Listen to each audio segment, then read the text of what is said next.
ఏమనుండొచ్చిరే రామాయంపేట మండల్ రాయలాపురం. ఎట్లా ఉంది ప్రజాపాలనలో రైతు భరోసా 9,000 కోట్ల రూపాయలు 9 రోజులలో రైతుల ఖాతాలో పడుతుంది కదా? సూపర్ ఉన్నది, రైతులకు మాత్రం మంచిగా ఉన్నది. మార్పు కనిపిస్తుంది కాంగ్రెస్ పార్టీ ముందు నుండి కూడా మార్పు 90% ఉన్నది. 90% మార్పు కనిపిస్తుంది. 90%. ఎట్లా ఎరువులు బస్తాలు అవన్నీ దొరుకుతున్నాయి? ఎట్లా ఆన్లైన్ లో దొరుకుతున్నాయి, ఆన్లైన్ ద్వారా. ఆన్లైన్ ఇప్పుడు యాప్ ద్వారా 2 బస్తాలు ఇస్తున్నారు, ఎకరాకు 2 ఇస్తారు. ఫస్ట్ 40 రోజులకు మళ్ళీ నెక్స్ట్ ఇస్తున్నారు. యూరియా తోటి ప్రాబ్లం ఏం లేదు, కానీ మందు సంచులు బీజ్ బాగా రేటు పెరిగింది కదా, ఒకటి ప్రాబ్లం అవుతుంది రైతులకు. అదొకటి ప్రభుత్వం జల్దీ చెలువు తీసుకోవాలి. కేసీఆర్ ఉంటేనే బాగుండాలి. చాలా కేసీఆర్ కానీ ఈ కాంగ్రెస్ ప్రభుత్వం బాగానే ఉన్నది, కానీ గోసపడుతున్నారు. గోసపాడు ఏం ప్రాబ్లం ఏం లేదు, యూరియా మాత్రం కరెక్ట్ దొరుకుతుంది. ఈ ఒడ్లు మొన్న కొనుగోలు కూడా ఇబ్బంది అయింది, బస్తాలన్నీ అట్నే. అయితే వర్షాలు వడుట్ల కొంచెం ఇబ్బంది అయింది, కానీ వర్షాలు లేకపోతే ఇబ్బంది ఏం కాకపోతే బాగానే ఉన్నది. ఇప్పుడు అంతా బాగానే ఉన్నది. కాంగ్రెస్ వచ్చింది, కరువు వచ్చింది అనే విధంగా. కరువు ఏడైంది చెప్పు? బ్రహ్మాండమైన పంటనే వాడుతుంది, కరువు ఎక్కడ? వానలు పడుతున్నాయి ఏమంటే ఇప్పుడు ఈ మధ్యలో 15 రోజులు వాడకపోతే కాలం కానట్టే లెక్కనిగా పడుతున్నాయి కదా, అక్కడక్కడ పడుతున్నాయి. ఒక్కొక్క తడ పడకపోవచ్చు, బీతాలు అయితే బాగానే పడ్డాయి కదా. వర్షాలు కొంటలేరు, అన్ని కొంటారు, కొనలే ప్రాబ్లం ఏం లేదు. ప్రతి మా మండలం మాత్రం అన్ని కొన్నారు. రామాయంపేట మండలం, మెదక్ డిస్ట్రిక్ట్. గతంలో విడతల వారిగా అన్నారు 2 ఎకరాలకు వేసి, ఇప్పుడు కూడా 2 ఎకరాలకి అంటారు. ఇప్పుడు 2 ఎకరాలకు వేస్తారట, మిగతా మళ్ళీ వేస్తాను అంటుంది కదా. లాస్ట్ టైం కూడా అట్లనే అన్నారు అని అంటారు. అప్పుడు అన్నాడు, కానీ అప్పుడు వేయలేదు. ఇప్పుడు 2 ఎకరాలకి ఈ రోజు వేస్తున్నాడు, మళ్ళీ మిగతా వేస్తాయని అంటుంది. ఎట్లా రైతులు అయితే సంతోషంగా ఉన్నారు? సంతోషంగా ఉన్నారు. ఎట్లా రైతు భరోసా ఇప్పుడు 9,000 కోట్లు 9 రోజుల్లో వేస్తా అంటారు, ఎట్లా అనిపిస్తుంది? చేస్తాడు సార్, ఈయన బరాబర్ చేస్తాడు ముఖ్యమంత్రి గారు. నమ్మకం ఉందా రైతు భరోసా? చాలా నమ్మకం ఉంది. అంటే గతంలోనే అంత వేయలేదు అని అంటారు కదా? లేదు, అదంతా తప్పుడు ప్రచారం చేసారు వాళ్ళందరూ. ఇదైతే బరాబర్ వాస్తవానికి మంచి పని చేస్తున్నారు ముఖ్యమంత్రి గారు. దీన్ని విడతల వారి చేస్తూ ఉన్నారు, అన్ని అప్పట్లో కేసీఆర్ లెక్క ఒకటేసారి అంటే విడతల వారి చేస్తేనే బాగుంటది. చెప్పండి, ఎట్లా అనిపిస్తుంది ప్రజాపాలన? రేవంత్ రెడ్డి సర్కార్ పాలన ఎలా అనిపిస్తుంది? ప్రజాపాలన బాగుంది సార్.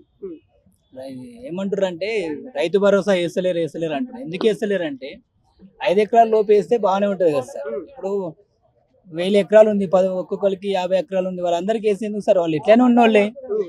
5 ఎకరాల వరకు ఉంటే చిన్న సన్నకారు రైతులు వేస్తుండు, 2 ఎకరాల వరకు వేసిండు కంపల్సరీ. 2 ఎకరాలకు వేసిండు, ఇప్పటిదాకా 2-3 ఎకరాలకు వేసిండు. ఫస్ట్ టర్మ్ 5 ఎకరాల దాకా వేసిండు. 5 ఎకరాల దాకా వేస్తేనే చిన్న సన్నకారు రైతులకు పని చేస్తాయి. ప్రజాపాలన చాలా బాగుంది. అంటే అప్పుడు కేసీఆర్ ఉంటేనే అందరికి వేసిండు, అందరికి వేసిండు అంటే ఎట్లా? చిన్న ప్రతి ఒక్కరికి వేసిండు, ఉన్నోళ్ళకి వేసిండు, లేని వాళ్ళకి వేసిండు, ధనికులకి వేసిండు, అందరికి వేసిండు. కానీ ఇప్పుడు రేవంత్ సర్కార్ ఏం చేస్తుందంటే లేని వాళ్ళకే వేస్తుంది, బీదోళ్ళకే వేస్తుండు. ఈ మసాలా బస్తాలు ఎరువులు ఏం దొరకట్లేదు, ఇబ్బంది. ఎరువులు దొరుకుతున్నాయి సార్. యాప్ ఇప్పుడు ఎకరాకు 2 బస్తాలు పడతాయి. అట్లాంటిది మేము ఏం చేస్తున్నాం అంటే రైతులు ఏం చేస్తున్నారంటే 5-10 ఎక్కువ తీసుకుంటారు, తీసుకొని బయట తీసుకుంటారు. అంత లేకుండా యాప్ ద్వారా ఎకరాకు 2 తీసుకొని వాడుకోవచ్చు కదా. ఎక్కువ అనేది పెట్టడం వల్ల మాకు చదువుకోలేదు, మాకు యాప్ కొద్దిగా ఇబ్బంది అవుతుంది, కానీ అదే కదా. ఎట్లా ఉంది అప్పుడు ప్రజాపాలన, ఇప్పుడు రేవంత్ రెడ్డి పాలన ఎట్లా అనిపిస్తుంది? రేవంత్ రెడ్డి పరిపాలన ఎట్లుందంటే ఈ రైతు బంధు చేయంగా రైతులకు ఇబ్బంది ఉన్నది.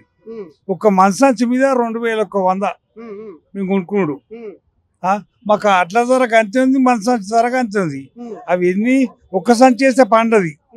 ఎకరాకు 3 బస్తాలు వేయాలి, 3 సంచులు వేయాలంటే 7,000 రూపాయలు అవుతున్నాయి. నువ్వు రైతు భరోసా ఇస్తా అంటున్నావు విడతల వారికి అంటున్నావు. 2 ఎకరాలకి ఇచ్చింది పోయినసారి, మళ్ళీ ఇప్పుడు ఇస్తుడి మీద ఇప్పుడు కూడా 2 ఎకరాలు. ఆ 2 ఎకరాలు ఒక్క పని వేస్తే ఆ పైసలు తీసుకొని ఏదైనా మాలో మసాలాను తెచ్చుకొని చల్లుకుంటాం కదా.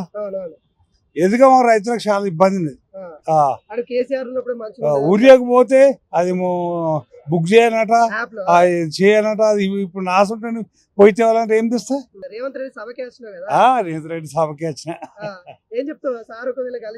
కలిస్తే మరి రైతులను చూసుకో సారు. అన్ని ఏదైనా పథకాలు పెట్టినా కానీ రైతుకు మేలు చేసే పని చేయరు, రైతులను ఇబ్బంది పెట్టద్దు. మాకు అంత పెద్ద లాభం వస్తలేదు, ఎకరా పొలం నాటేసినా కానీ అన్ని పెట్టుబడుల వంగ ఏం మిగుతలేదు. భూమి మీద రైతే రాజు అంటున్నాడు కనుక రైతుకు ఫస్ట్ ప్రిఫరెన్స్ ఇచ్చిన నాడే రాజకీయం ముందులో వస్తుంది. ఇప్పటి పరిపాలన బాగానే ఉన్నది, కానీ రైతును ఫస్ట్ స్టెప్ లో తీసుకోవాలి. తీరకు అన్నం తినే సమయంలో మట్టి కూలిపినట్టు అకాల వర్షాలతోటి కూడా చాలా కష్టరీతిలో ఉన్నది. కనుక మనం పండించిన ధాన్యము విడతల వారీగా వెళ్ళిపోవడానికి కోసం గవర్నమెంట్ ఇంకా కొంచెం ముందుకొచ్చి దాన్ని ముందుకొచ్చి ముందు స్టెప్ లో నుంచి ధాన్యాన్ని కొనుగోలు చేయాలండి. కొనుగోలు చేస్తేనే మాకు సంతోషమైన మాట. ఇట్లా ధాన్యం కొనుగోలు ఎలా జరిగింది? జరిగింది కానీ కష్టరీతిలో జరిగింది, చాలా కష్టరీతిలో. సంచుల ఖర్చు, గన్నీ బిల్స్ ఉన్నప్పుడు కొనుక్కోలు దొరకలు, అమ్మాలీసు, ఇతర అన్ని రకాల కష్టం ఉన్నది. రైతుకున్న కష్టము దేనికి, రైతే రాజు అన్నది కాదు, రైతు కష్టం ఎక్కువ ఉన్నదండి. ఫస్ట్ రైతుని తీసుకుంటేనే మేము ఇప్పుడు ఓట్లు వచ్చినప్పుడు రైతే రాజు అంటారు. అది ఓట్లు వచ్చినప్పుడు ప్రతి ఒక్కరు కూడా రైతును ముందు పెట్టుకొని ఎట్లా ఏం చెప్తారు రాజకీయ నాయకులు? రాజకీయ నాయకులు చెప్పేది వాళ్ళు దట్ ఈజ్ ఏంటంటే ఎలక్షన్ అయిపోయేదాకా ఓటింగ్ సెక్షన్ దాకానేమో అందరూ నువ్వు నా ఓడి వేరని జేబులో పెట్టుకున్న తర్వాత జేబు నుంచి కింద చిత్తు పేపర్లకు పడేయద్దు దయచేసి. ఇప్పటికైనా దీని అవగాహనలో ఉంచుకొని రైతులు ముందుకు తీసుకున్న నాడే మంచి డెవలప్మెంట్ ఆఫీస్.